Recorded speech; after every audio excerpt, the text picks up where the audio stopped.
What's up, guys? Crouch me here, and this is, GamingPod. and these are the gaming news for the week. So let's get started, right?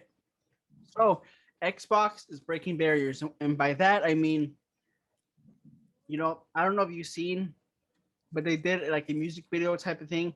I don't know. I think it's on YouTube, it's on Twitter, and all that stuff, Instagram, where they're pretty much promoting Game Pass and all the wonderfulness that is Game Pass. But recently, uh, not only did they do that, but they released or they promoted a tweet showing somebody playing Sea of Thieves on a tablet. I don't know if it was an iPad or just regular tablet with a PS4 controller. So I feel like the marketing team needs like a raise for Xbox. Like the people at marketing for Xbox, like they need a raise because it's funny because they pretty much said like, hey, so they captioned the image. Look at this photograph, you know, Nickelback. It's one of our cloud gaming ads. So you see what's in those hands? It's a controller with a different brands. Sorry, yeah. Look at this photograph. It's on one of our cloud gaming ads.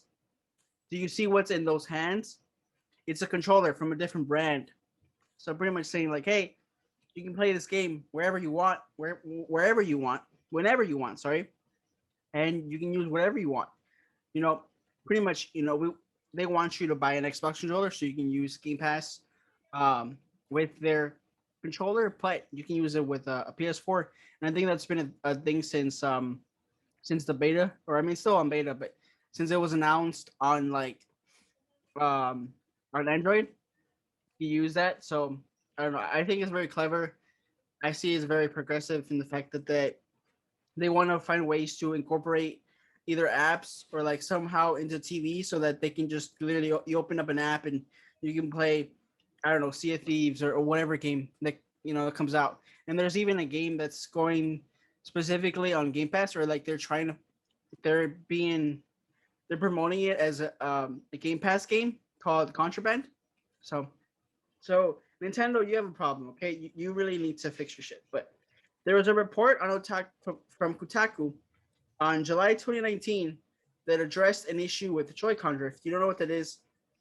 Gio, can you explain just really quickly? The Joy-Con Mm-hmm. or the drift? The drift. Yeah. Can you explain that really quickly? What that is? So drifting is basically where the analog, which is like the joystick. Well, it's not joystick, but the analog sticks on a controller. Um, Essentially, they're misaligned. Mm-hmm. So let's say you're playing a game and your character is somehow moving to like the left or right, Mm-hmm.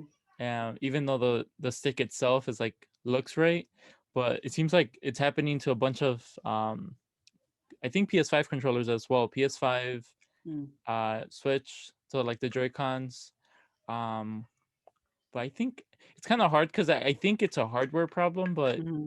I mean, I guess it could also be the software that the Joy Cons are running on. Mm-hmm. But yeah, anyway, so pretty much there's an issue with Joy-Con since July 2019. Um, since then, obviously, Nintendo has changed their policy, so you can pretty much they will repair any drifting controllers for free, even if it's like beyond like the regular warranty, because usually warranty is like maybe a year or so for companies like that. So, but they haven't changed the design of the controllers. Like the controllers that they've keep releasing for the even like the refreshed Nintendo Switches, like not the new one, not the OLED, but the one that's in a red box instead of a regular box. They updated with a little bit better battery. It still has the same Joy Cons, and this new OLED is still going to have the same Joy Cons. Just it's going to be in white now. Yeah. So, has anybody sued Nintendo, Gio? Believe it or not, they have. Back in 2019, law firm Chemical Schwartz, Kriener, and Donson. That's probably something else. Kriener, that's either something else, or I mispronounced it. But and Donson Smith filed a class action lawsuit against Nintendo, um, alleging that the Joy-Con controllers are defective due to the drift issues, and the firm is actively seeking more Switch owners to join the suit. The suit is still in progress. it's been a long time, with the firm recently requesting the users send in videos of drift to help prove to Nintendo that the issue has caused major problems for customers. And additionally, a second class action lawsuit has been filed in California over the same issue on October 20th. So that was in 2019. That was what, 3 years ago, and it's still an ongoing suit. Clearly they don't care, because clearly they can just say, "Oh, you can just bring it into us and we can fix it. So don't worry, it's free. We'll fix it." Or I wonder if they fix it or if they just send you new ones. You know. I think they would replace them. Yeah. So, I mean, maybe hopefully when they release the actual Pro or like the better Switch, maybe by then they'll address the drift and fix it. But I doubt it. I doubt it. So Super Mario 64, the game sold for a record-breaking 1.5 million at auction. Um, it was rated a 9.8 out of 10, which basically means it's almost in perfect condition. There seems to only be about 4 or 5 remaining in the world. Mm-hmm. So I'm sure over time this game is gonna only go up, So Yeah. I feel like it's a good investment. And 1.5 million is actually the highest that someone has ever paid for a mint Crazy, dude. a game. The other, I looked up also the 50 rarest game cartridges and how much Mm-hmm. they're worth. And in 1990, there was a game called Nintendo World Championship Gold, and that is the highest at $100,000. So it's crazy how this one is worth 1.5 million. We have a Nickelodeon coming up with their own brawling game. It's called Nickelodeon's All-Star Brawl. It's basically just a Smash Brothers lookalike. It features characters from TMNT, SpongeBob, Invader Zim, Patrick, Sandy, which is a squirrel, Hey Arnold, Rugrats, and more. So it looks kind of interesting. I mean, hopefully it plays well, but based on the trailer, it looks like they literally just took Smash Brothers and they just have skins Skins. with Nickelodeon characters. Is it going to be on the Switch and stuff, or is it going to be on like PS4 and all that stuff? You I know? didn't check. Let me see No, real okay. quick. I would assume most of the Nickelodeon games, they come out on all systems. Mm. Systems. So it's it says it's coming. Oh wait, but this is a Nintendo website. They mentioned only Switch, but it might just be the website.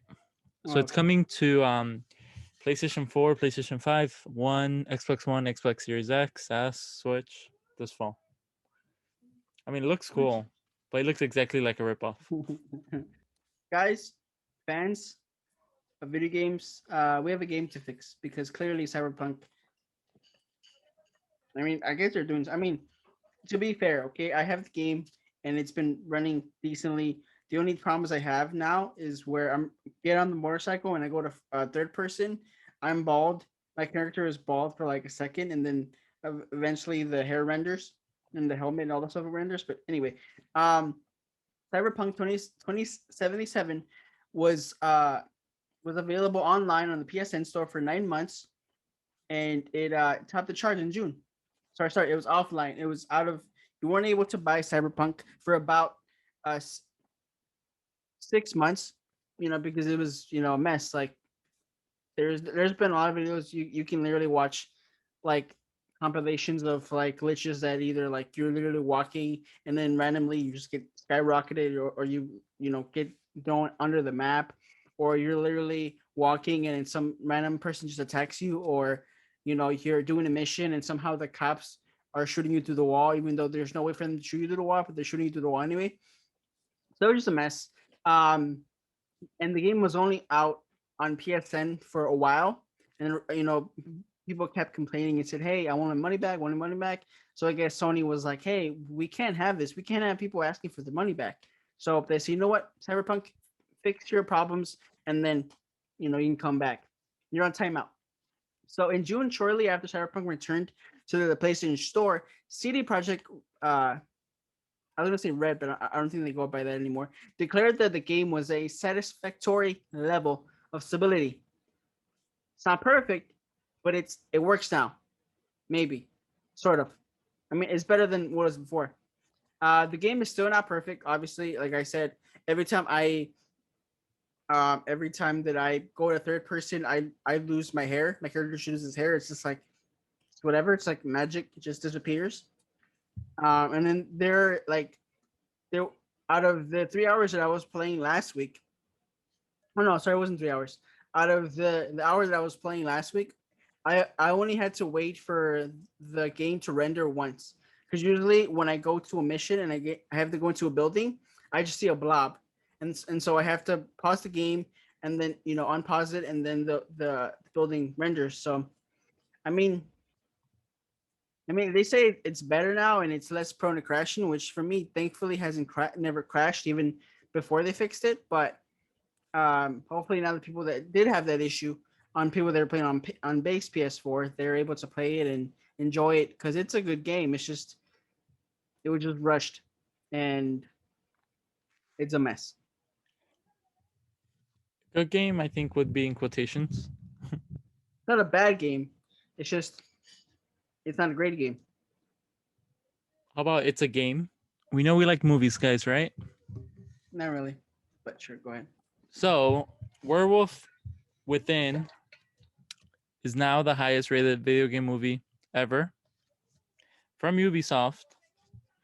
I'm surprised they didn't sell you the ending through a DLC package. Wait, But I want to see the based on 114 reviews on Rotten Tomatoes, the game has an average rating of 86%, which is actually really good compared to their previous movie, That's weird. It's crazy. Assassin's Creed, which I Oh think yeah, the rating was like in the 50s or yeah, it even wasn't good. less. But yeah, I think the trailer looks really good. I haven't seen it myself, but I think it's an interesting take on the game, which is a PSVR game. Well, it's a VR game. Take on the movie or take on a good take on the game. Yeah, where basically someone is a werewolf, and then you guys have to talk and try and identify who is the werewolf. It's actually a really fun game. Talking about games or video game consoles. I mean, this is the gaming news, yeah. Why wouldn't we talk about games? So there was this warehouse that they discovered to have Crack? about. Oh no! Oh, sorry. Huh? Wait, what happened? They discovered crack? No, they found Oh. 3,800 game consoles, and most of them are actually PS5s? PS4s Pros. Oh. I wish they were PS5s. That would explain. That would explain why nobody's able to get anything. But basically, there was this warehouse next to an electrical company, and they were using these PS4 Pros to mine crypto. But they were being smart because they weren't paying for any electrical bills. Since the warehouse was next to the electrical company, they were not slowly, but they were secretly stealing energy.